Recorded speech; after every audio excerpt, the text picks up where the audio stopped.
Le patinage, c'est comme tout autre sport de cette saison. C'est de saison.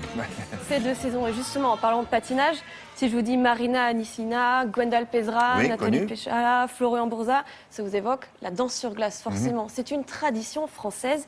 Eh bien, on a eu une jolie surprise hier soir au championnat d'Europe de patinage artistique, puisque la tradition a l'air de se porter plutôt bien en France. C'est ce qu'on va voir. Ça ne fait pas de doute, la relève est assurée. Regardez, plein centre, Gabriela Papadakis et Guillaume Cizeron. Ah oui. Ils ont remporté l'or en danse sur glace à seulement 19 et 20 ans. Vous voyez à leur gauche, ce couple, ce sont des Italiens.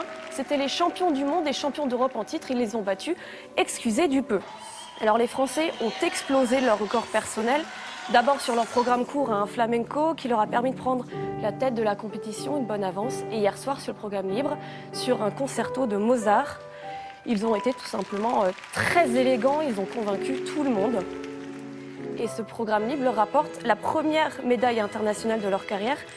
Ça fait seulement 2 ans qu'ils patinent avec les pros, mais eux, cela fait 10 ans qu'ils patinent ensemble. Il semblerait que la maturité leur sied bien. Ah, pas mal. Ah oui, oui. Et une standing ovation, c'était l'unanimité autour de ce couple.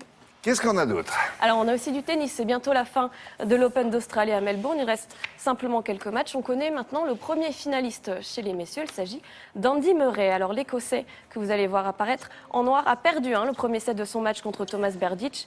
Mais il s'est vite repris. Il a remporté les 3 suivants. Il s'est imposé contre le Tchèque. Et vous allez le voir sur un dernier race. Alors, Murray très content sur ce match un peu difficile. Ce signe, c'est en direction de son entraîneur Amélie Mauresmo. Il lui a rendu hommage, il a promis d'essayer de lui ramener le titre. Ce sera soit contre Novak Djokovic, soit contre Stan Wawrinka. La demi-finale a lieu dans quelques heures. Et chez les femmes, la finale opposera Serena Williams à Maria Sharapova. Et alors en football, on connaît enfin le dernier quart de finaliste de la Coupe d'Afrique des Nations. On se trouvait dans une situation assez rare puisque la Guinée et le Mali étaient à égalité parfaite dans leur groupe. Impossible de les départager. Ah bon? Donc du coup, ce n'est pas un ballon de foot qui a fait l'affaire, mais des petites boules qui ont scellé leur destin par tirage au sort.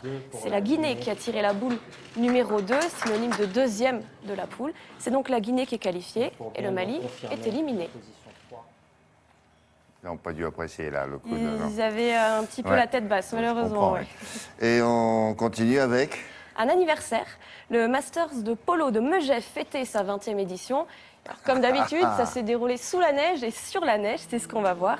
Alors c'est assez rare le polo sur neige en France. Le Master de Megève, cette année, ce sera tout simplement le seul événement de la sorte. Donc il y a eu 6 équipes internationales, des Français, des Anglais, des Suisses, qui se sont affrontés pendant 4 jours pour remporter le trophée. Alors vous voyez, le public assez nombreux, ça permet de découvrir un sport qui est peu pratiqué en France. Ça, c'est sûr. Et cette année, c'est l'équipe du fer à cheval, la bien nommée, qui a remporté le trophée. Avec une balle qui n'est pas comme la balle habituelle, puisqu'elle rebondit un peu. Exactement, et le fait qu'elle légère soit et rouge et qu'elle se détache bien sur la neige, ça permet ça. aussi aux novices de mieux suivre. Et en parlant de fer à cheval, les chevaux sont équipés de crampons, ce qui leur permet de ne pas glisser. Alors en termes de glisse, on voit là un autre rayon, c'est de l'Urban Downhill, c'est du VTT. Ça se passait en Colombie, ça tombe bien, on est sur la tête d'un Colombien avec une caméra embarquée. Alors l'Urban Downhill, c'est ce qu'on peut traduire par descente urbaine. Et vous le voyez, c'est un parcours particulier, des rampes, des difficultés qui ont été installées, sans compter les difficultés qui existent déjà naturellement, comme des virages à angle droit ou des escaliers qu'il faut prendre à toute vitesse. En parlant de vitesse, ce que vous voyez, c'est à vitesse réelle. Ça vous laisse imaginer un petit peu ce que peuvent ressentir les concurrents lorsqu'ils sont sur leur vélo pendant ces quelques minutes de course. Et vous avez l'image quand il se paye un poteau? Non, on n'a Alors pas ça. pour l'instant, non. Heureusement, tout se passe bien. Et puis un dernier mot, bien sûr, à suivre ce soir, la demi-finale de l'équipe de France de handball contre l'Espagne. D'accord. On espère que ça leur permettra d'atteindre la finale pour dimanche. Merci Marine. Des défilés haute couture pour le...